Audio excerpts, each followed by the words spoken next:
Ang programang magbibigay sa atin ng inspirasyon at magpapatibay sa ating determinasyon.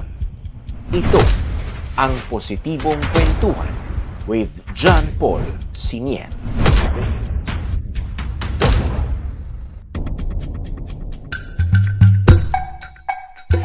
Isang magandang araw po sa inyong lahat, mga minamahal kong IDQers, and welcome once again sa ating Positibong Kwentuhan with John Paul Siniel na inyong mapapanood sa ating YouTube channel at Facebook page na iDocu by John Paul Siniel. Sa atin pong patuloy na Mindoro Docu-Talk series ay atin pong makakasama ngayong araw na ito ang isang 19-year-old former Gabriela Youth member na kalaunan po ay piniling maging NPA at huling na-assign sa isla ng Mindoro. Na kalaunan naman ay sumuko sa ating kasundaluhan sa pagkilala na walang panama ang puwersa ng NPA sa ating Armed Forces of the Philippines ng ating Republika ng Pilipinas. Ang tinutukoy ko po ay walang iba kung hindi ang dating Logistics and Medical Officer ng MRGU, Main Regional Guerrilla Unit ng STRPC ng New People's Army. Ang batang-bata po na si Alia Encela alias Nabi.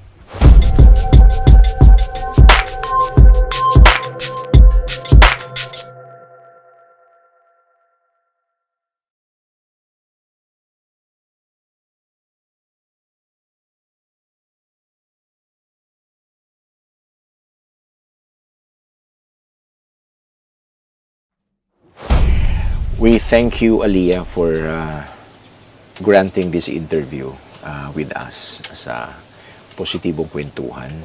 And you are 19.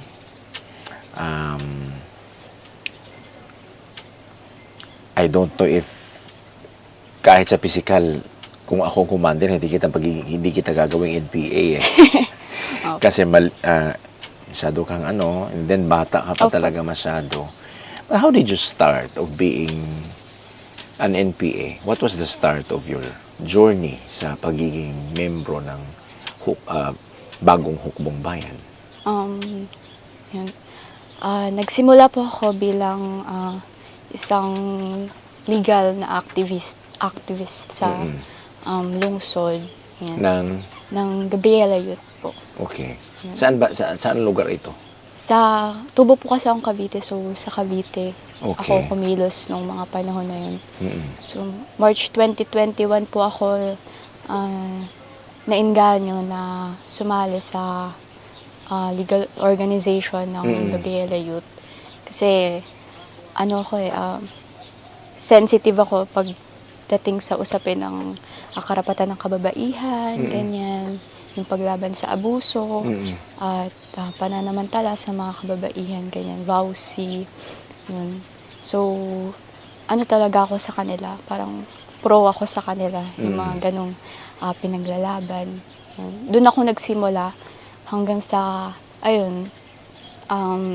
nabigyan ako ng isang orientation, na-invite ako para sumali sa Gabriela Youth. So, doon ako nag-start na magtuloy-tuloy na nagsimula po ako bilang sa simpleng pagrarally lang, ganyan. Tapos, hanggang sa lumalim yung integration ko sa, hindi lang sa organization, pati yung sa mga communities na pinupuntahan namin, kapag may mga activities kami. Kasi, naging dahilan ko din kung bakit parang, sabi ko, parang may purpose tong ginagawa ko kasi may mga community works kami, ganyan. Pero is it your own way to view the society the way you viewed it, or someone introduced to you what is happening around? Para sa akin po yung proseso nung consciousness ko para alamin yung nangyayari sa lipunan.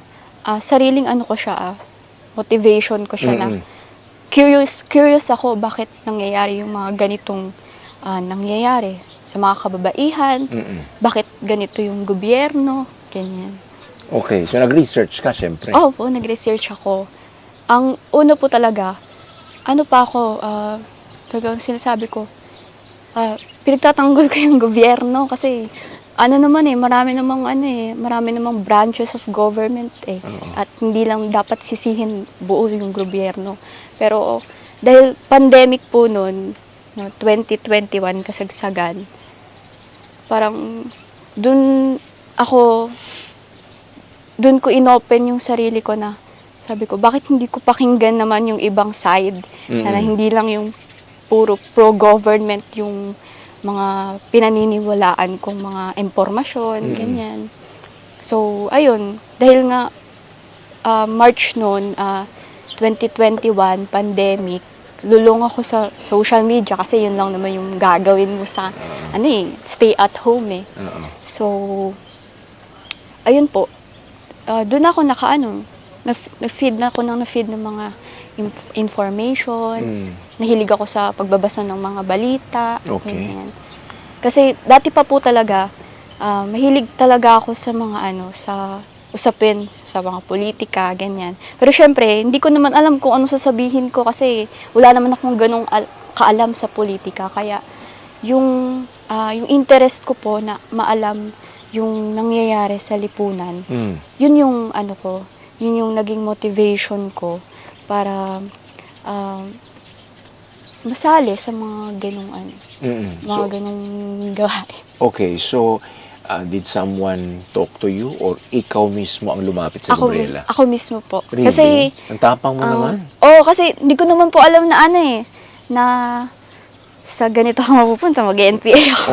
Wala naman akong prior knowledge na Ang gusto ko lang, ipaglaban yung karapatan ng mga kapwa ko kababaihan, mga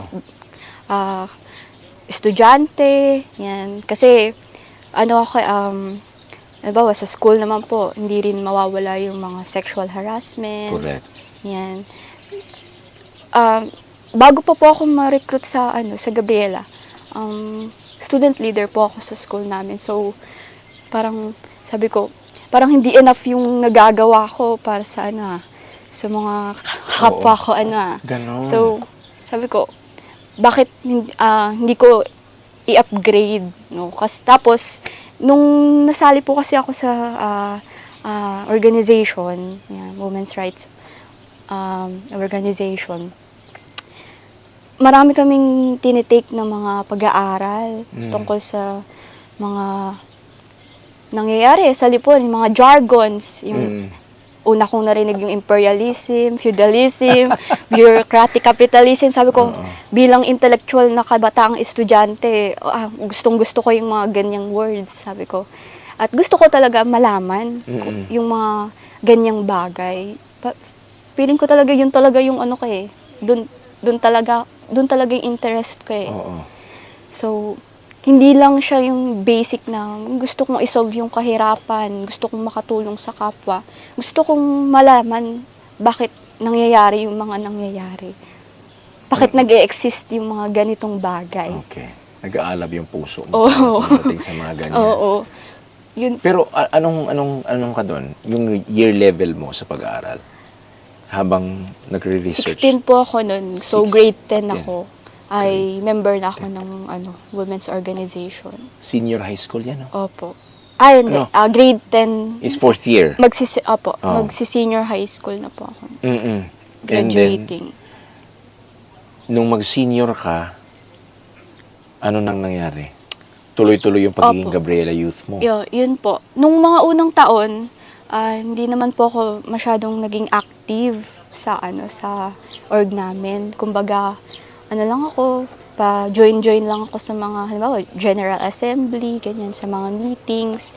Pero, wala akong naiintindihan sa mga pinaggagawa nila. Kasi, hindi pa naman po ako fully immersed nun sa organization. So, bagong member pa lang po talaga ako na paminsan-minsan lang kumikilos. Kasi, ang pinaka-primary po na gawain nun sa organization ko na yun dati ay online lang. So, may time ako para gumampan sa mga hinihinging gawain na hindi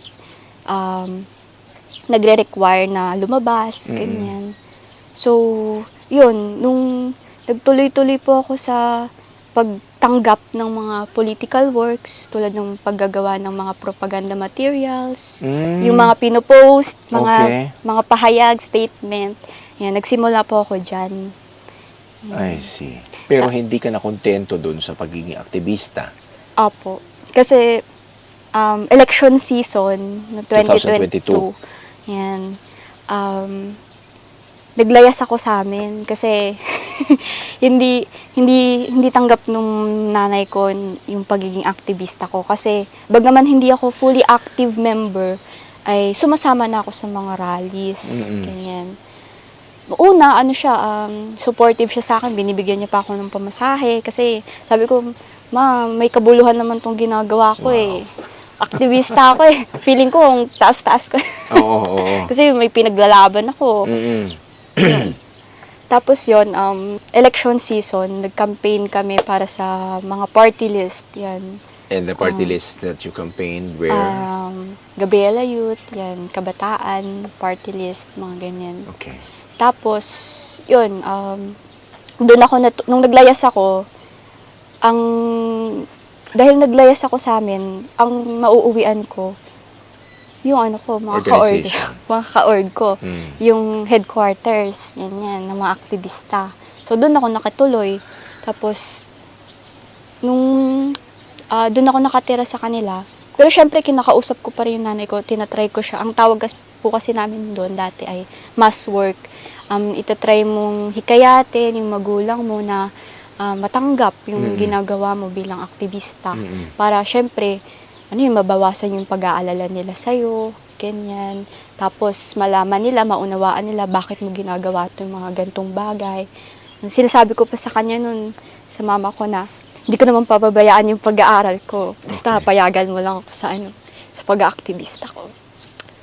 Tapos yun, naamin ko noon na, noong mga panahon na yun, may problema kami ng mama ko kasi, hindi niya nga tanggap, tapos gusto ko maunawaan niya ako, ganyan.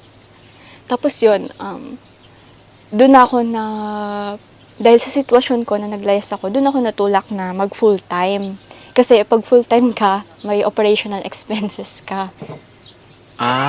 Full-time ng? Full-time organizer, full-time activist. Kasi nung mga panahon po na yun, part-time lang ako. So mabubuhay ka? Bagaman hindi naman masyadong kalakihan. Pero kaya na. Kasi, may I know how much were the operational expense given to you? 1K sa isang buwan. Okay. Kasi ang line namin, simpleng pamumuhay at puspusang pakikibaka. Kaya kailangan tipidin mo yun. I see. Okay. Pero siyempre may mga pangangailangan tayo sa katawan. So, naano mo yun? Kumbaga, Opo, kasi organization, may mga ka-members ka, hindi ka nila pababayaan, lalo na pag nakikita nila na very active ka sa organization, na yung buong oras mo, energy mo, binibigay mo sa organization, maano silang magbigay. Kasi uso yung mga sa amin, pledges, ganyan. Yun. Kaya, doon din nabubuhay. Talaga siya, camaraderie. Ganyan. Wow. So, isa pa doon, kasi, ina-urge din nila ako na makipag-reconcile sa nanay ko. Kasi nga, kasi merong ganun. Sinabi nila na, hindi naman tama na naglayas ka, ganun. Pero, dapat, ipaliwanag ko daw sa nanay ko kung bakit ko ginagawa yun. Naiiyak kapag sinabi mo yan? Personal po kasi sa akin. Pag-usapin sa magulang, ganyan. Mahal mo nanay mo, siyempre, of course. Okay. So, nung hindi siya pumayag, nasaktan ka doon? Opo, kasi sabi ko, parang narealize ko na for that first time in my life, sabi ko, hindi niya ako sinuportahan sa gusto kong gawin. Kasi, iniisip ko noon, pakiramdam ko, alam ko na yung ginagawa ko. Kasi, matured for you, matured ka na. Matured na ako kasi, ganito na yung seryoso na ako sa buhay ko sa gusto kong gawin. Nahanap ko na yung purpose ko. Okay. Kaya talagang na-touch ka doon na si nanay mo wala sa tabi mo nung gusto mong gawin. Mula bata talagang supportive si mama mo. Sa academics. Okay. Mga extra. So how did you decide to join the ARM movement? So, yun po, di ba, naging full-time organizer ako. Underground yan. Hindi pa po. Hindi pa. Legal pa ako nun. Legal. Dahil full-time organizer ako, required sa amin na maging under na ng party. Kasi, CPP. Kahit hindi mo alam na under ka ng, maraming full-time na hindi nila alam na yung pagiging full-time nila, under na sila ng CPP. Okay.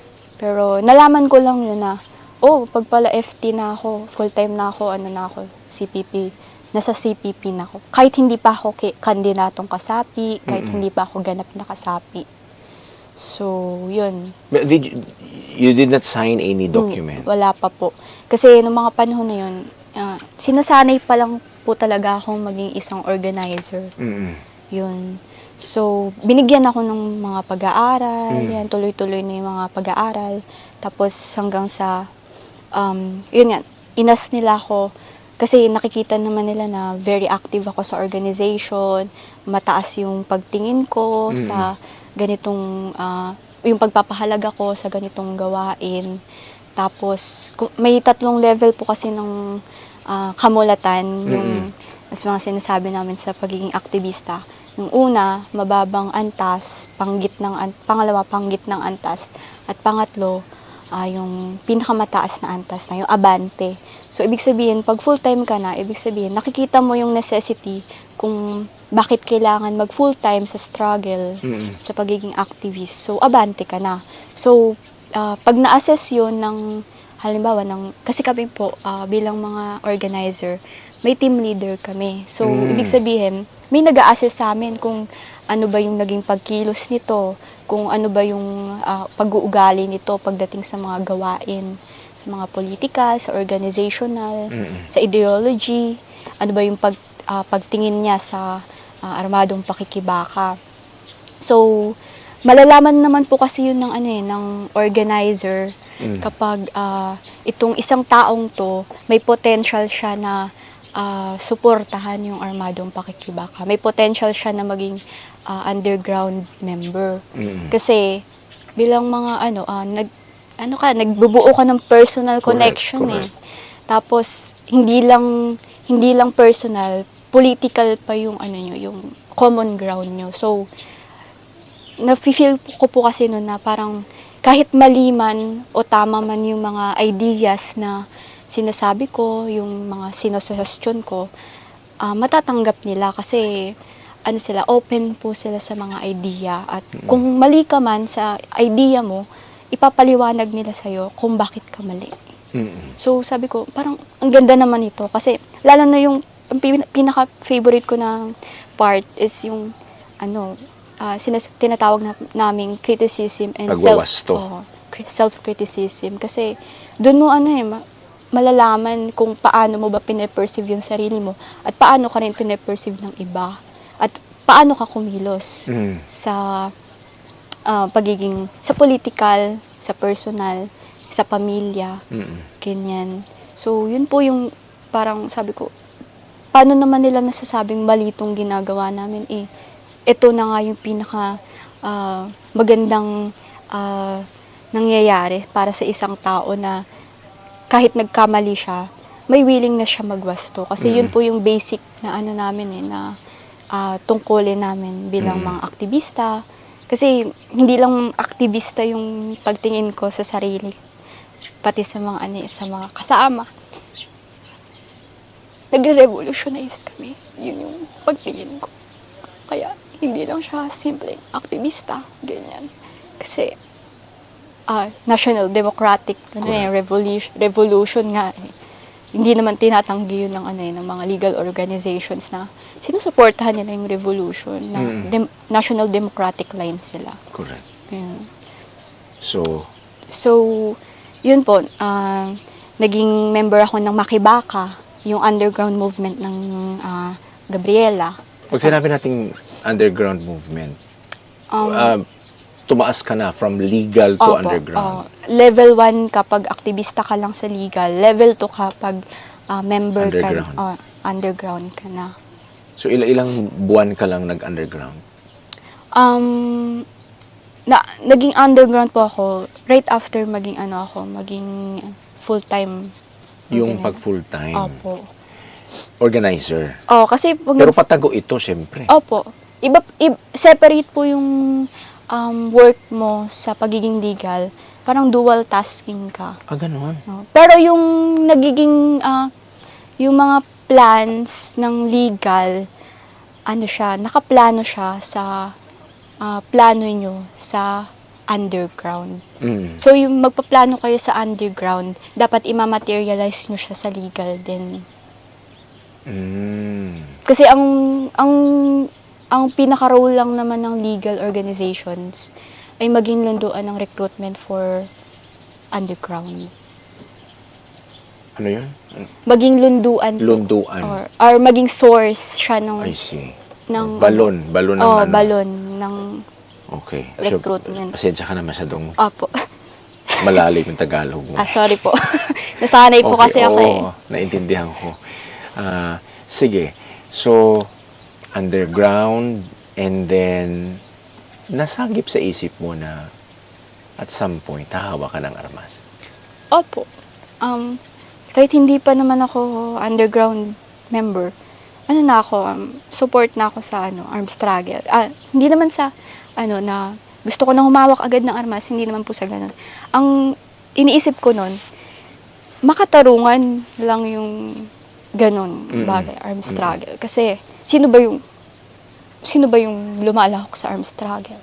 Yun yung iniisip ko. Mga magsasaka, mga manggagawa, mga kabataan na tulad namin.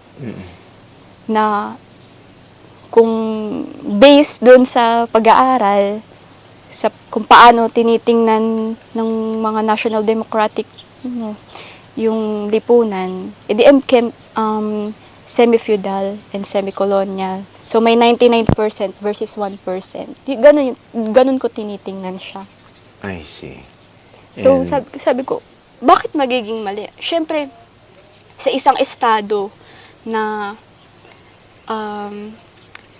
mayroong nag-aalsa, natural sa isang estado na ipagtanggol niya yung status quo niya laban dun sa mga gustong pabagsakin yung estado na yun. Okay. Kaya, ayun, syempre, natural na magiging mali yun sa mata ng estado. Kasi gusto mo akong pabagsakin eh. Yung naghaharing uri eh. Yun yung naiisip ko nun. Okay. Kaya sinasabi ko, makatarungan lang Ang mag-armas. armed struggle. Kasi hindi lang naman purong pagpatay lang ng pagpatay yung yung Sadya. dahilan eh. Means lang yung armed struggle sa isang goal. Yun yung naiisip ko po dati. Okay. So, you joined the Yes armed po. struggle. Nung Anong taon to? 22, Party Aniv, CPP Aniv. March ba yan or December? December 26 po. December. Ang March 29 po ay NPA. Okay. Sa CPP ka. Yung CPP na anniversary, doon ka pumasok. Opo. Sa isang zonang guerrilla sa Batangas. Okay. Tapos, one-day program lang po yun, pero tinanong kami, pagkatapos ng program, kung gusto naming magstay pa ng mas matagal. Pero, kasi bilang underground member, ini-instill sa utak namin yung pagro-romanticize sa buhay ng mga hukbo, ganyan, na kaya mong tiisin yung sakripisyo at kahirapan basta may paninindigan ka, basta hanggat naniniwala ka sa layunin ng revolusyon na magtatagumpay. So, bilang bago, tapos talagang gusto kong malaman lahat, maranasan lahat. Nagpa siya ako na magstay. Magstay muna. 3 weeks yon. Yung stay na muna. Opo. Yung mas mahaba. Tapos, yun. Sandali, bago ka magpatuloy, yung sinabi mong one-day program, Sa mga underground ito Opo. na members, ilang kayo nun? Marami po kaming pumasok nun, mga nasa 80 plus din 80 kami. plus? Or 50 plus. Mostly students? Mga kakabataan po. Oh, wow.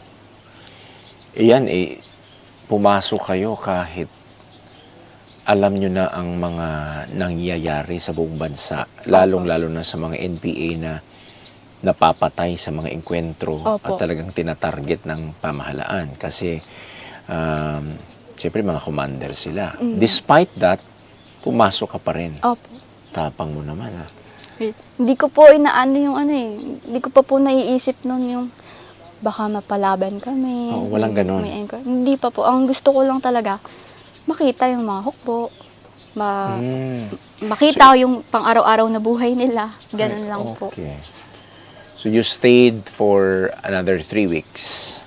Opo. Kasi pag ka po kasi, pag mataas yung agitation mo sa isang bagay, parang hindi mo naiisipin na yung buhay mo, yung seguridad, ganyan. Kasi hindi ko naiisip yung seguridad ko nun. Totoo yan. I also experienced the same sa pagiging journalist. Kasi, Whatever is it that I like to write and I like to cover, regardless of what will happen, might happen, I will pursue it. Just for you to know, I had some indirect death threats. Mahirap yun kasi hindi mo alam na papatayin ka. Okay yung, papatayin kita, so at least makaprepare ka, di ba? But with me, ganon. I also experienced the same, so naintindihan kita na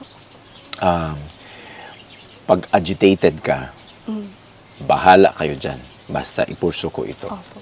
Okay. So that 3 weeks extended up to hanggang naging NPA full-time ka na.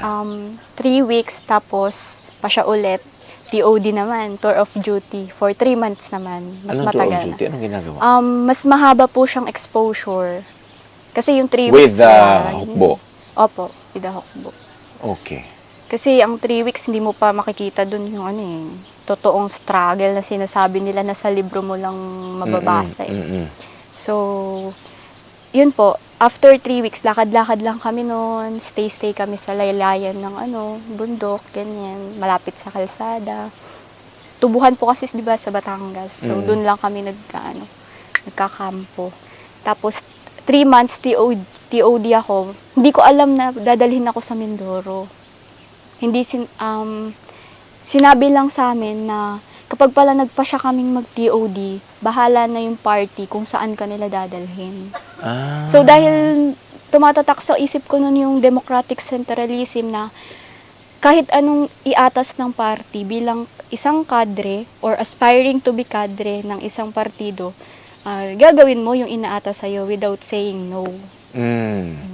Pumayo. Siyempre, paanong process nun? Anong sinakyan nyo?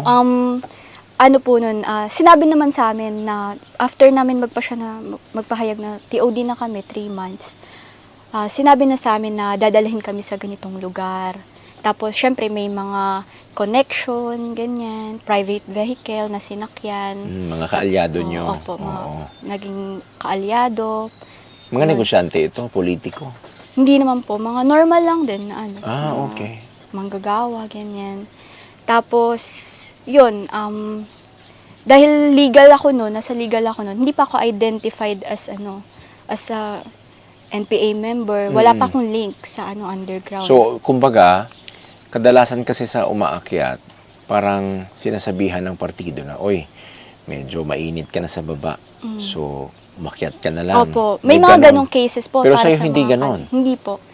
Ako po talaga yung Okay, kasi tour of duty Opo, tour of exposure lang. So, dumaan kayo dito sa Calapan? Hindi po, Abra po kami. Sa Abra po. Occidental po kasi kami. Sa Occidental pumasok. ang ninyo, landing ninyo? Opo, may mga kasama kami nun. Tapos sa Occidental kami pumasok. Yun, sa Kalintaan. Okay. Yun. And then, tapos yun na po, dito ko na na-meet yung mga naging kasamahan ko. Pumasok kami sa isang territorial unit. so how was the feeling of being part na ng full-time tour of duty, 3 months sa bagong hukbong bayan? Siyempre, dahil sobrang taas ng enthusiasm ko nun bilang underground member, ganyan. Masaya ako na nandito na ako. Actually, anong feeling ko nun? I feel safe eh. Kasi mga kasama ko, Ganon. kasi hindi mo talaga kakakitaan ng masamang imahe yung mga hukbo pag nasa loob ka ng kilusan. Sa sundalo pa siguro may masama kang Oh, imahe. kasi mga balitang torture, Oo, oo. same old stories. Tapos ayun, sa ano ba ako? Dito ka na, Occidental. Yun. Kasi ang armed struggle para sa mga nasa loob sa kilusan ay yun na yung pinakamataas na maiaambag mo sa revolusyon. Great sacrifice yung tawag, di ba? Pinakamataas na sakripisyo na kaya mataas yung pagtingin ng mga nasa loob ng kilusan sa mga hukbo na to kasi iniwan nila yung buhay nila. May mga nakapagtapos na iniwan nila yung buhay nila. Yes. May mga kahit hindi marunong magbasa, magsulat. Pero nandoon. Nandoon. Nakamit po kasi ako ng mga katutubo. Ganyan. Yun. That was your first time to be introduced to the katutubos. Yes, opo. Napamahal ka, syempre. Opo. May mga dumagat. Yung mga kasamang dumagat din. Tapos, may mga mangyan. Yan, sa iba't ibang grupo na nagmula. So, mas naging curious ako sa kultura nila. Yan. Paano ba yung buhay ng mga katutubo bilang isang revolusyonaryo? Yun po yung naiisip ko eh. Paano ba yung buhay ng isang regular na hukbo, ganyan, na hindi lang nakikilala sa pakikipagbarilan, ganyan. Ano ba yung mga araw-araw na kinakaharap nila? Okay, so habang nandoon ka, lumalim ang pangunawa mo sa pakikipaglaban ng mga nasa hukbo. Opo. Tapos, nung ma-introduce sa iyo yung buhay-buhay ng mga indigenous peoples, tapos at some point, may nakikita kang, kulang, walang development, walang napapabayaan, etc., etc. Mas nagpaalab ng puso mo na, you have to stay. So that 3 months were extended hanggang sa nangyari ang hindi nyo inaasahan. And how was the life? Anong taon ka at petsa ka pumasok ng Mindoro? January po ako, 2023 pumasok. 2023? Opo. Tapos September 2023, bumaba na po ako. Okay. Naka-experience ka ng encounter? Hindi pa po. Hindi pa. So, anong mga aktibidad mo doon sa taas? Dahil bago pa lang po ako, tapos very ignorant sa buhay sa bundok, ganyan. So, syempre, parang inaalay-alalayan pa ng mga kasama doon. Oo. Kasi hindi ako sa mabigat ng mga dalahin eh. Ganyan. Well, naintindihan nila. Oo. Kasi sa liit ng katawan ko. Correct. Noong una po, hindi ako pinagdala ng baril. Yan. Kasi hindi ko talaga siya kaya. You were 18 that Opo, time? 18. Kaka-18 ko lang po noon. September po, last year, nag-18 ako. Last year. Tapos, right after nun, pumasok na ako sa zona. Okay. Did you ever think na baka mapalaban kayo at that will cost your life? Hindi ko pa po naiisip yung Sabi ko, pag napalaban, edi dumapa. Mag-cover. Yun po yung naisip Tama ko. naman, oo. Kasi ang sinabi po kasi sa amin, yung labanan naman, hindi siya yung napapanood sa mga action movies now. Tapatan talaga na walang cover, ganyan. Hindi naman po ganun sa actual na labanan. Correct. Yan. Siyempre, may agwat pa rin yan. Wala kang, iniwan mo nanay mo eh. Ano po ako nun, pagkatapos ko mag-decide ng mag-full-time, nagsulat ako sa nanay ko. Pero dahil may pagkamatagal yung proseso ng pagpapadala ng sulat mula sa taas, hanggang sa legal. Tumagal po ng 3 months bago Naipadala. naipadala kasi hindi siya naayos agad. Naipadala na lang po siya at inaksyonan nung mga nasa mga dati kong nung na, kasi pinost ako ng nanay ko sa Facebook eh. Tapos parang nag-create yun ng ng Ganon. pagtatanong Anong sabi, sa mga missing? tao. Missing. Hindi niya sinabi na lang ako, na nag-NPA na ako. Sinabi niya lang, missing ako. Tapos, pinablatter niya ako sa pulis, ganyan. So, ayun na. Opo. Most probably, nagduda na ang estado that baka umakyat ka nga. May ganun bang? Nung first time kong makausap yung nanay ko, hindi ko pa inaano na alam ng mga pulis, ng estado na nandito na ako sa Mindoro. Ang hinala ko na lang nung tinawagan ko siya nung pangatlong beses dahil nag-iiba na yung line niya eh. Sinasabi niya na yung mga basic lines ng mga anti-NPA eh. So baka sabi ko, baka nakausap na to ng mga pulis, ganyan. Naaksyonan na ng halimbawa, NTFL CAC or yung Hands of Our Children Oo. movement. Baka, sumali ba siya? Hindi po. Kasi nung nakausap ko si mama nung nandito na kami, ang sinabi niya, hahanapin niya ako sa sarili niyang pamamaraan na hindi niya kinakailangan na ipagsigawan sa madla na nag-NPA ako. Yun yung paraan niya ng pagpoprotekta sa akin. So, hinanap ka talaga niya? Opo. Hinanap niya ako ng tahimik habang tulungan siya sa mga pulis. Kasi, so ayun may wala siyang wala siyang parang outlet kung kanino niya isusumbong yung nangyayari sa akin. So, yun. Hanggang saan siya inabot sa paghanap sa'yo?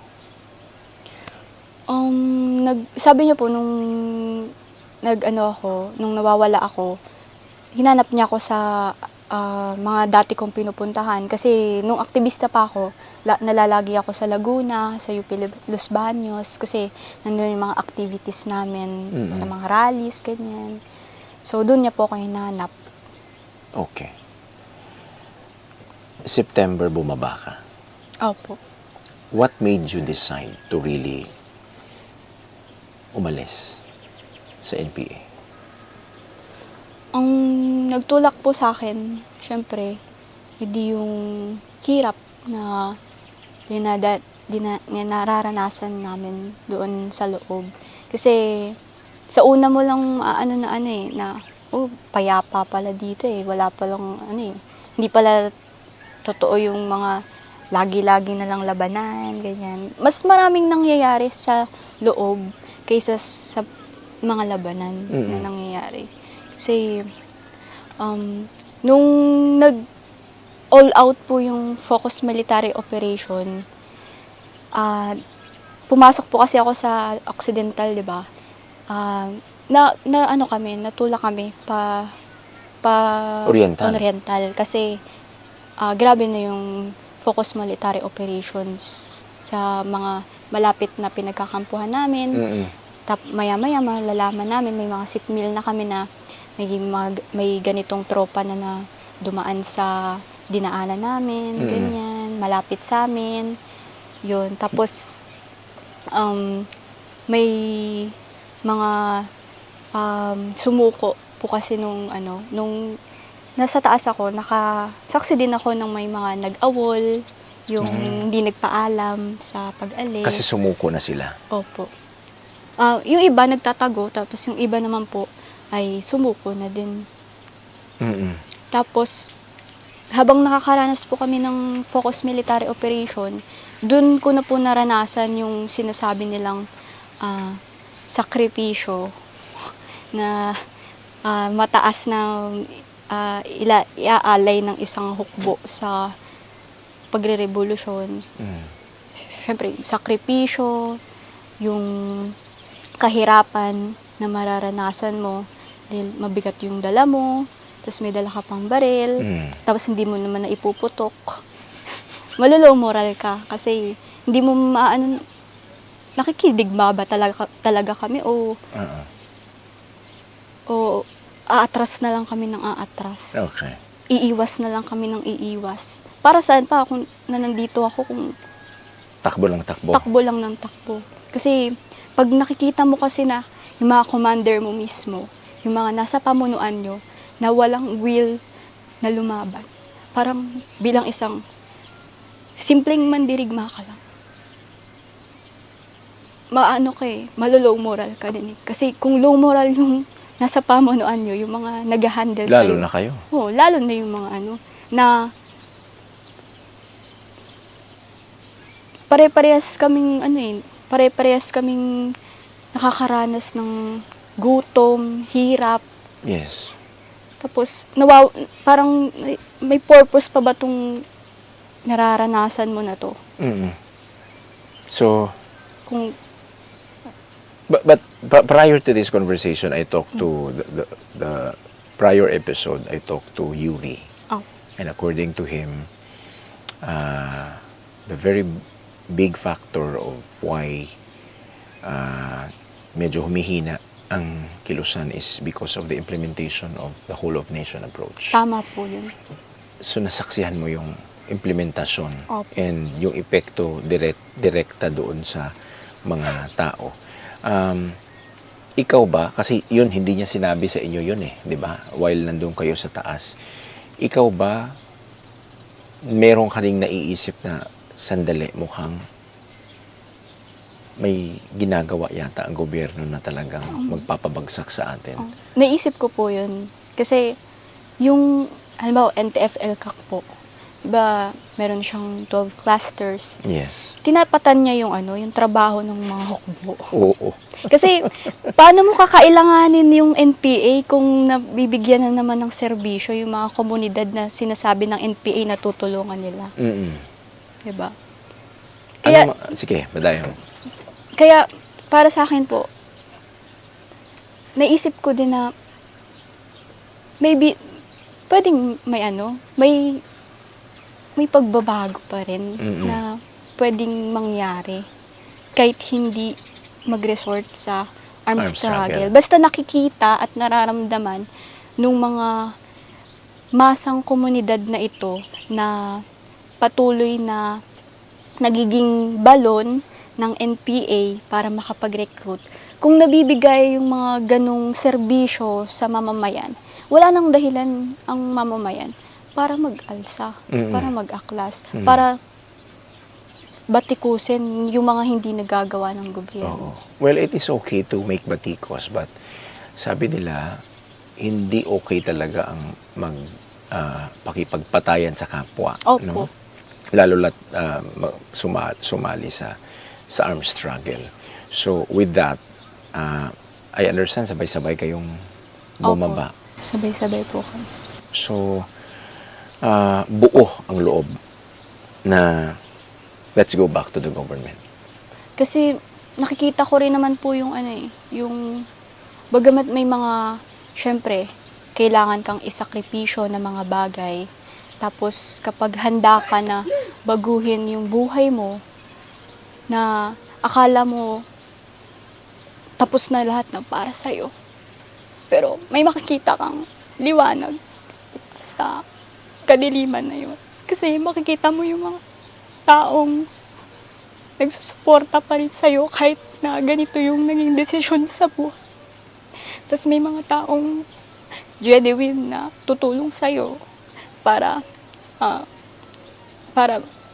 support ka na kayanin mo yung mga ganitong consequences ng mga life decisions. Mabigat sa'yo.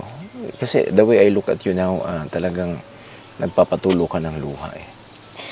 Siyempre, mabigat po sa akin kasi sabi ko, tinatanong ko sa sarili ko lagi na, bakit sa murang edad ko na to? Bakit ako napunta sa ganitong kalagayan?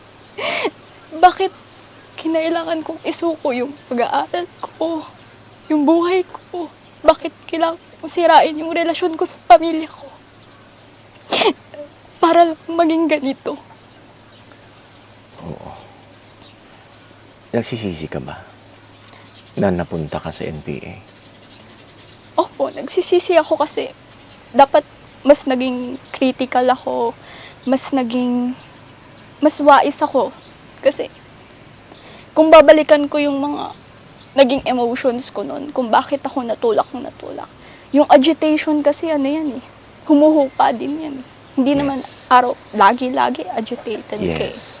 Yeah. Kailangan lagi mong gagalitin yung sarili mo para matulak ka sa mga bagay na akala mo kailangan mong gawin.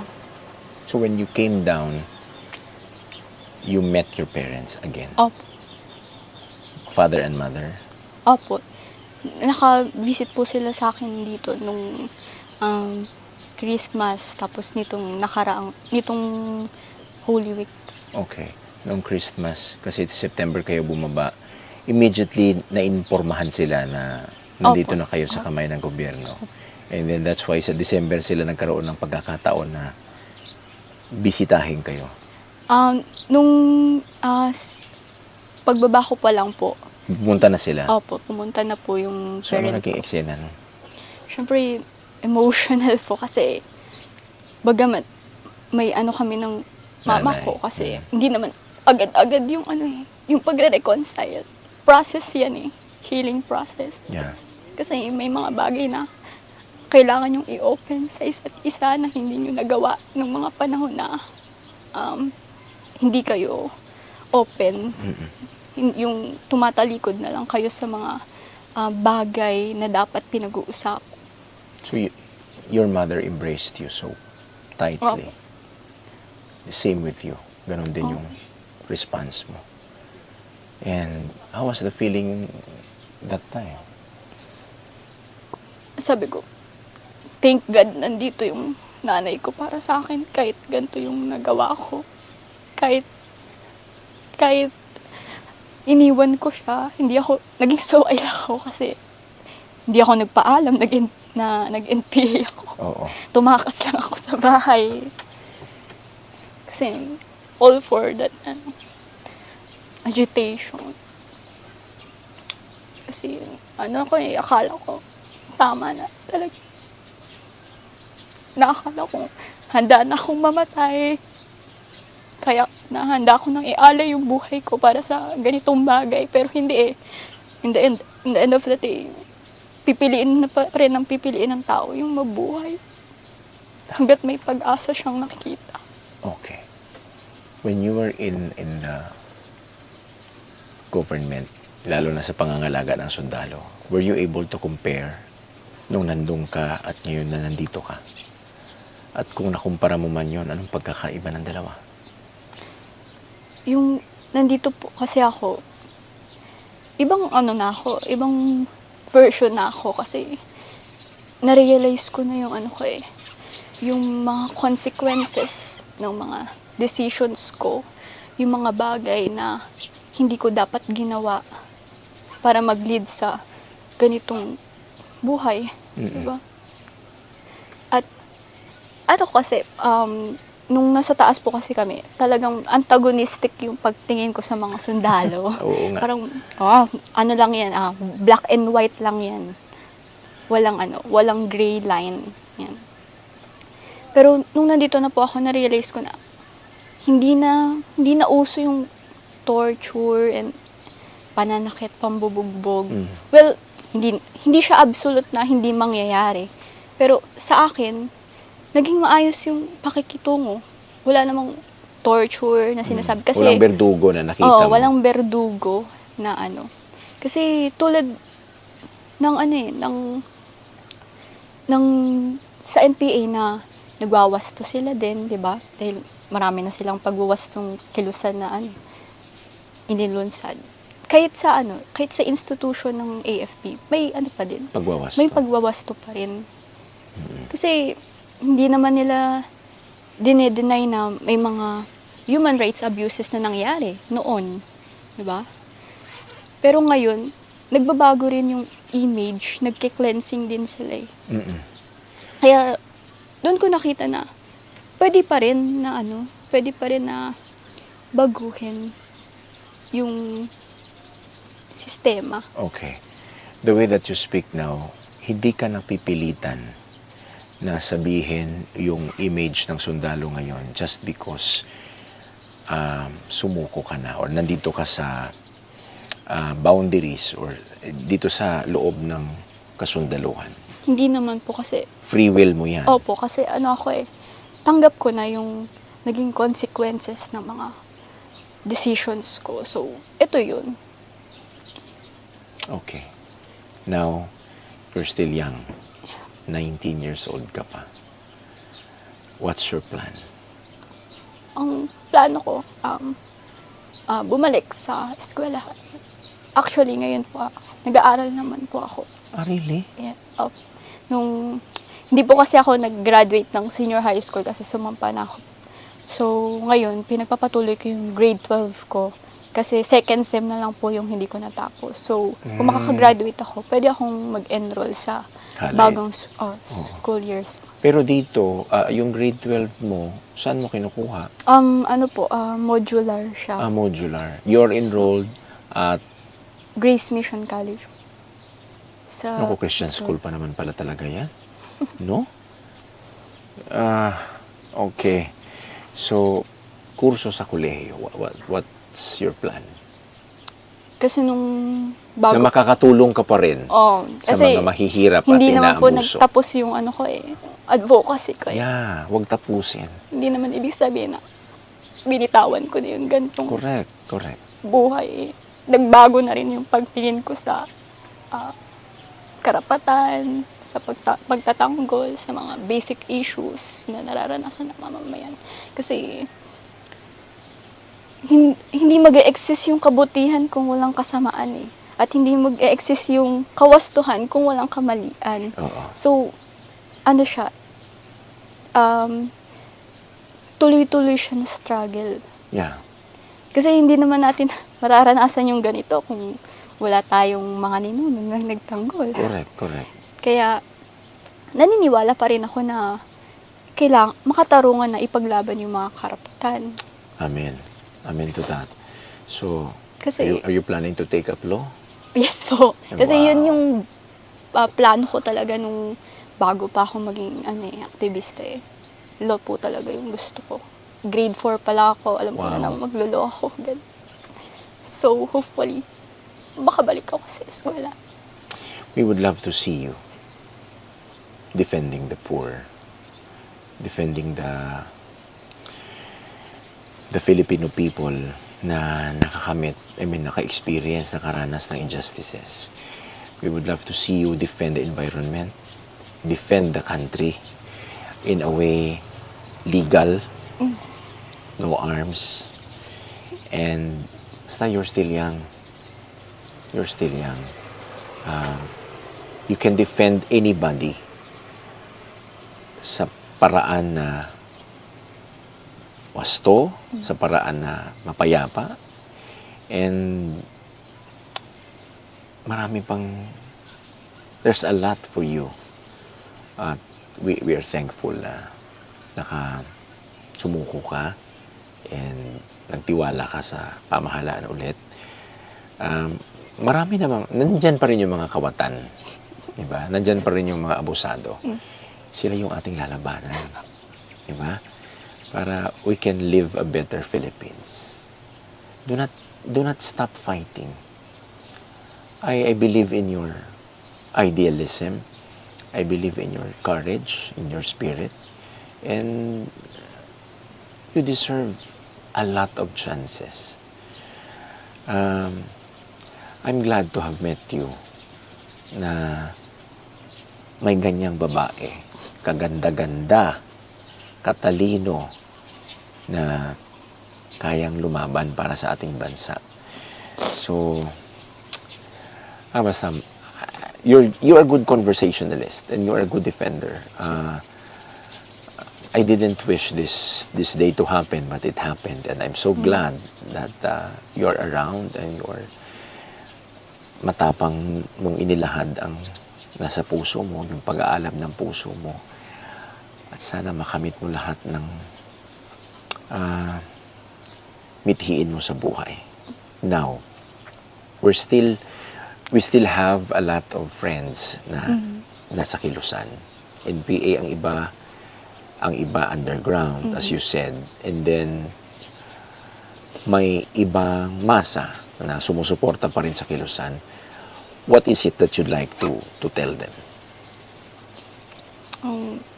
Ang gusto ko sabihin sa mga dati kong nakasama, yan, sa mga masa, yan,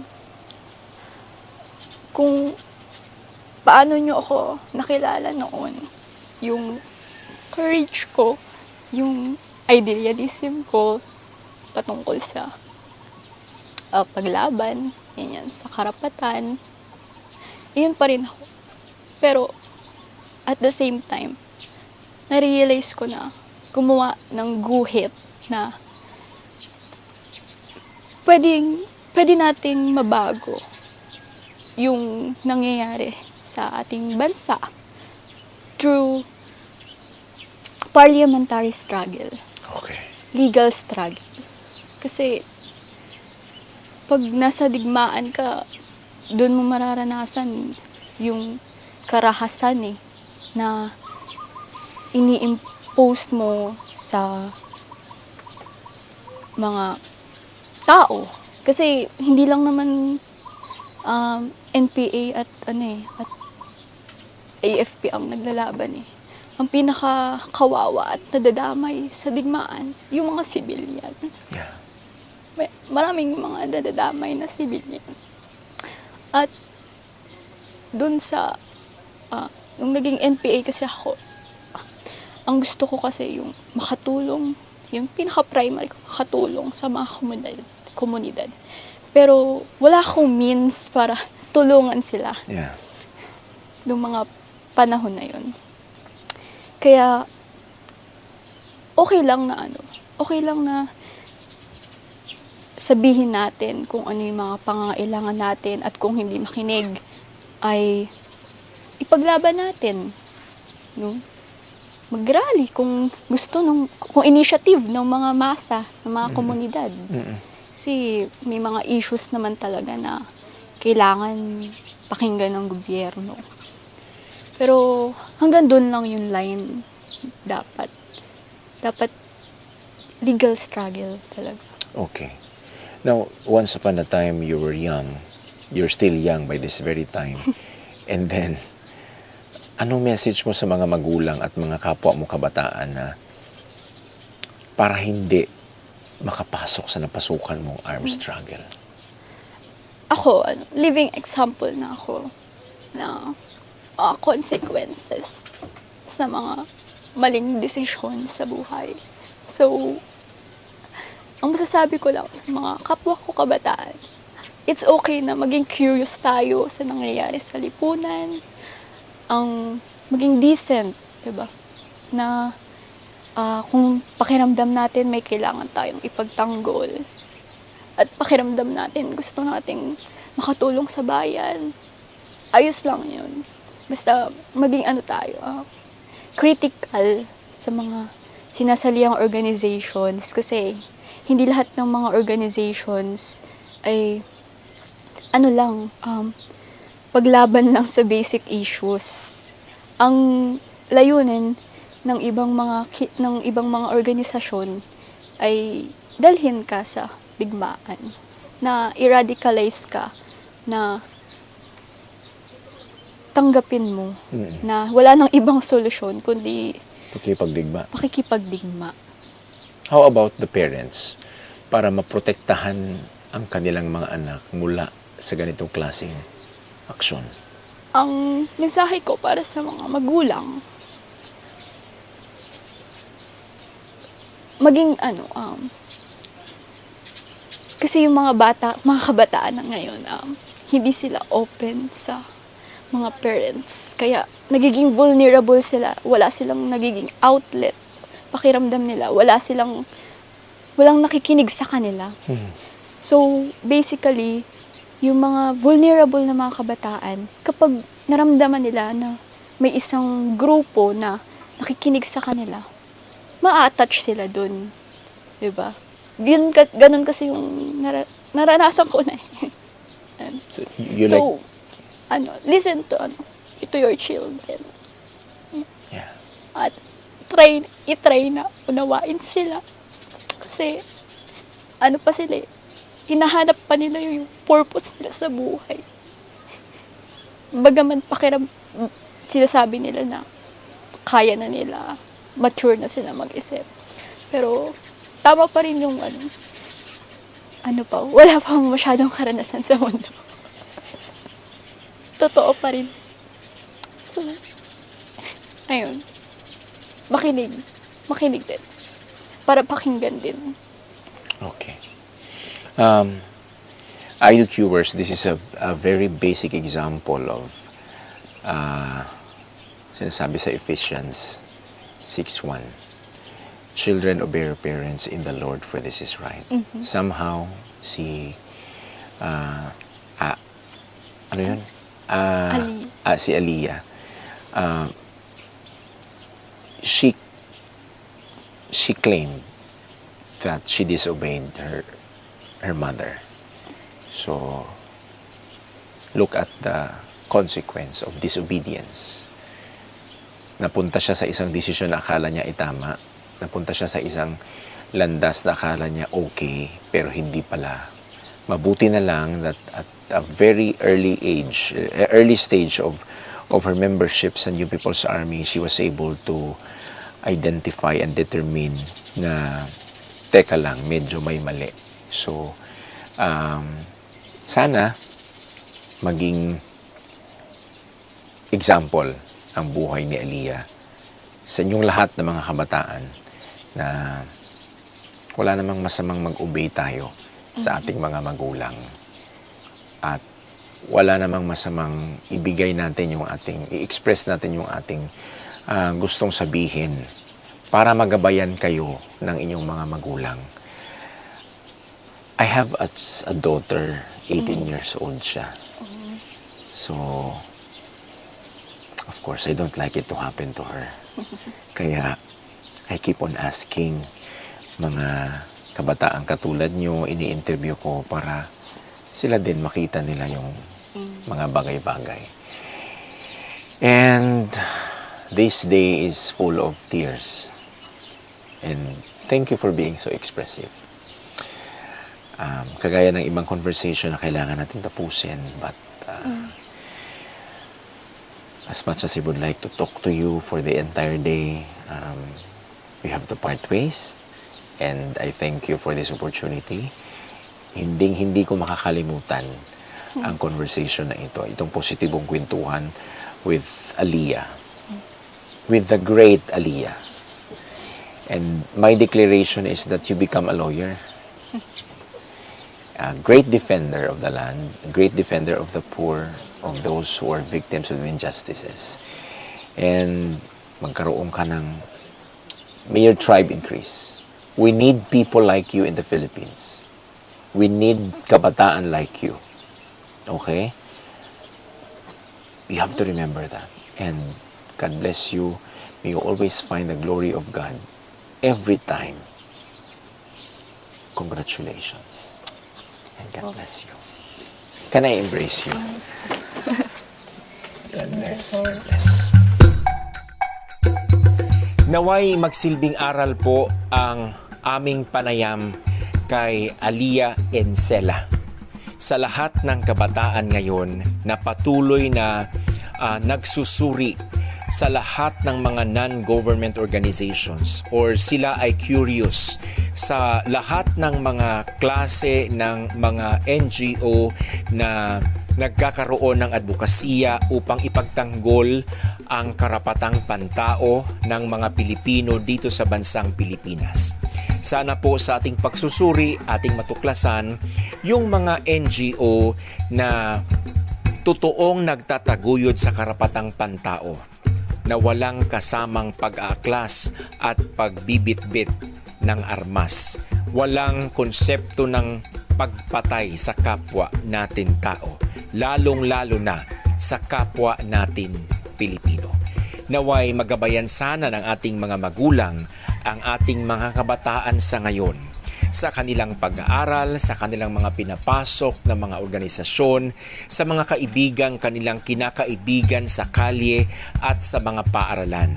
Naway maging gabay din po ito sa ating mga nasa pamahalaan upang patuloy nating suriin ang iba't ibang klase ng organisasyon na ang iba dyan ay nagkukubli pero kalaunan pala ang kanilang mga ginagawang miyembro ay pinapaakyat sa bundok o hinahayaang umakyat sa bundok upang makipagbakbakan sa mga militar ng ating bansa. Sa inyong lahat po mga minamahal kong IDOCuers, maraming salamat po sa patuloy ninyong pagsubaybay at panunood sa mga video na ating pinuproduce dito sa iDocu by John Paul Siniel. Lalong-lalo na po itong ating Mindoro DocuTalk series. Dahil aming nasuri na talagang nagustuhan ninyo ang mga episodes na ating ginawa sa isla ng Mindoro. Kaya po kami sa iDocu ay nagpapasalamat sa buong taga Mindoro dahil kami ay inyong winelcome sa inyong isla.